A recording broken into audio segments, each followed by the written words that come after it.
Hello, everybody. I have another great story for you today. This one is nonfiction. That means it's true. And this is a book about wolves. So if you like to learn about animals, if you're interested in learning about wolves, this is going to be a great book for you.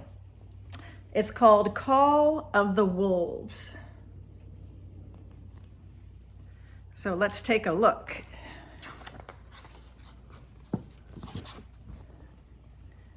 Ow! The wolf's call rings through the air. It can be heard for miles around. How would you feel if you heard this call?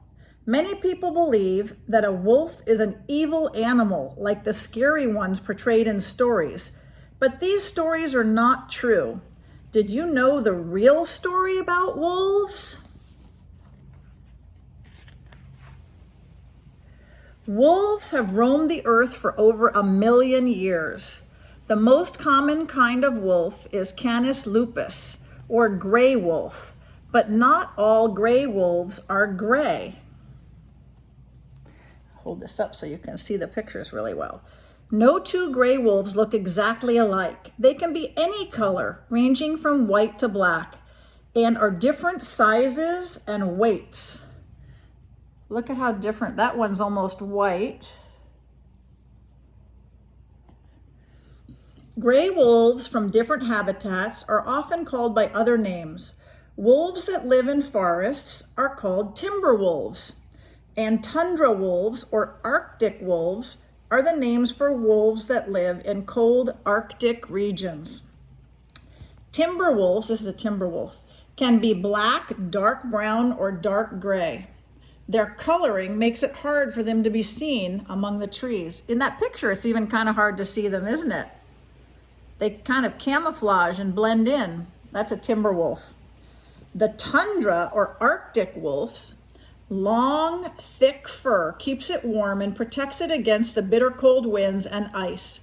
Pure white fur helps this wolf blend into its snowy surroundings. Have you heard the word camouflage? Camouflage means that you blend into your background so that people can't see you very well, or animals can't see you, predators. So both of these type of wolves are pretty well camouflaged, aren't they? Like people, wolves live in families or packs. The mother and father are the leaders, called the alpha wolves, and they dominate or rule the pack. Each of the other members has its own place or rank below the pack leaders. There's a whole pack.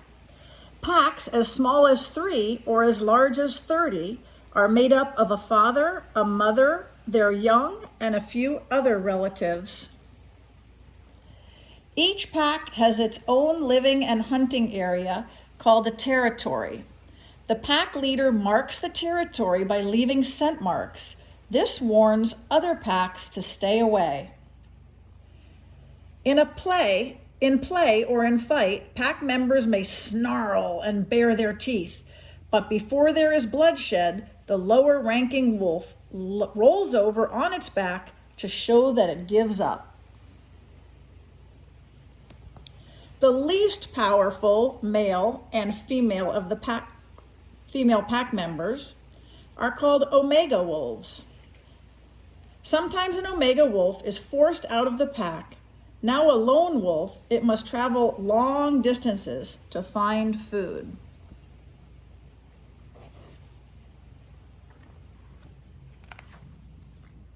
Oh, look at those cute babies.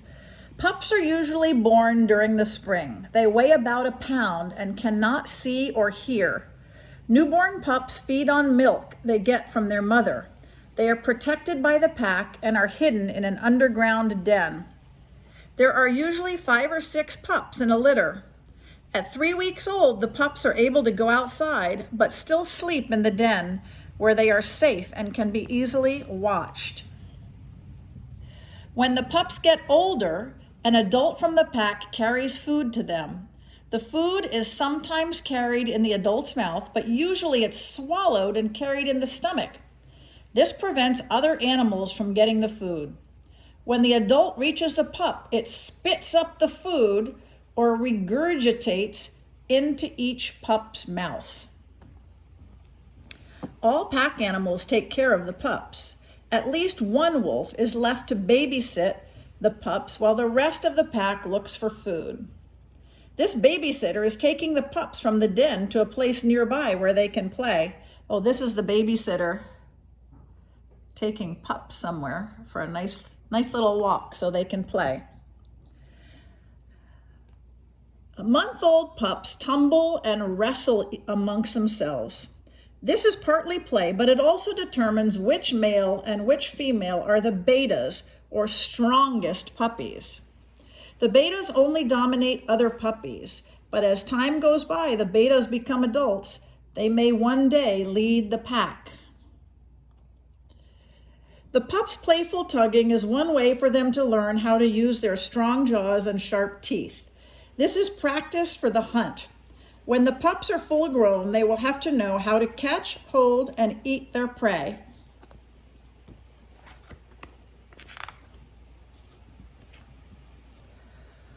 All animals eat in order to survive. Wolves must hunt other animals for food. It sometimes takes a wolf pack several days to catch its prey. The pack depends mostly on large animals like moose, deer, elk, mountain sheep, and musk oxen for food. The pack they're studying the herd of musk oxen to find a weak animal, one that may not be able to defend itself. So they're trying to decide whether they want to eat one of those musk oxen. Now the wolf pack chases the herd. The herd starts to run. Soon the pack will strike. The pack surrounds the selected animal and will bring it down together. After the leaders eat, others get their turn. Each wolf can eat as much as 20 pounds of meat. Have you heard of a quarter-pound hamburger? So 20 pounds of meat would be like 80 hamburgers. That's a lot of meat.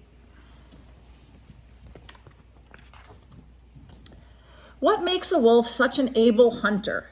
Its sense of smell and hearing combined with its size and speed and intelligence. Scientists believe that the wolf is highly intelligent. Some say it is even smarter than the dog. The wolf is able to run long distances. Strong muscles and long legs carry it quickly over very rough terrain. A wolf's ears can move in different directions to find sound. It points its ears in the direction of where the sound is coming from. A wolf can hear high-pitched sounds, and it can hear another wolf howling 6 to 7 miles away.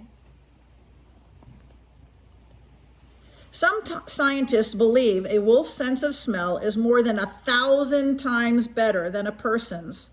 A wolf's nose is so sensitive that it can smell its prey from more than a mile away. Most dogs have incredible senses of smell. Much, much, much better than humans. Wolves use their voices to communicate. Scientists that study animals have observed that a pack will howl before and after its hunt. The reason may be to tell other packs to stay away. Each wolf's voice is unique. When more than one wolf howls, it sounds almost like singing. A wolf may also howl when it is lost or wants the pack to gather together. Howling may express joy or sadness. Other sounds the wolf makes are growling, yipping, and barking. Here a pup is practicing its howl. Wolves are able to express themselves with their faces and their bodies. What do you think these wolves are communicating?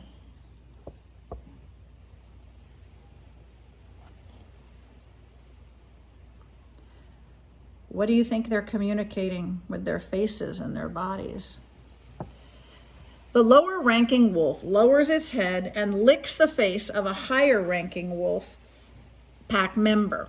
This behavior communicates respect.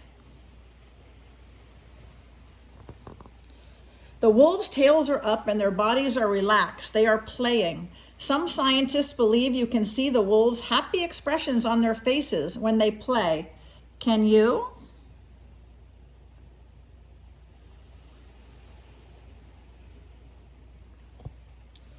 Begging is how pups tell the adults they are hungry.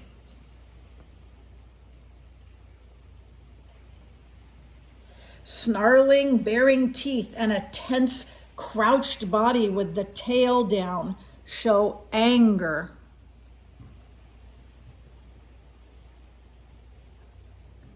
That wolf is angry. When people cleared forests to build farms and ranches, wolves lost their natural habitats. Some wolves came into settled areas looking for food. Afraid for their livestock, horses, cattle, and sheep, many people started to kill the wolves.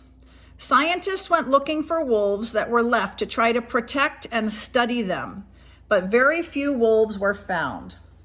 Here's a picture of a scientist who has placed a radio transmitter collar around the wolf's neck. This will allow the scientist to track the wolf's movement. The scientists hope the wolf will lead them to other wolves or packs. Today in the United States, almost every part of the United States, wolves are an extinct species. But Canada still has many wolves. This gave some scientists an idea to reintroduce or bring wolves from Canada back to the United States. After a Canadian wolf is captured, scientists record its weight, length, and coloring to monitor the wolf's movements. Once it is set free, the wolf will be tagged and fitted with a radio transmitter collar. The wolf is then placed in a cage so that it can be easily transported to a wilderness site in the United States. Finally, at a site in Yellowstone National Park, the wolf is released from its cage to live in the new wild. So all the wolves in the United States went extinct, but now they've brought some from Canada. Now you know the real story about wolves. They are not evil and cruel, but highly intelligent animals with a family structure very much like our own. Wolves were once a natural part of our environment. Today, there is hope that they will be again. That beautiful wolf. And that's the end of our story, Call of the Wolves. I hope you liked that. For all you animal lovers out there, we learned something new today about wolves. So I will see you again soon for our next story, and take care, everybody.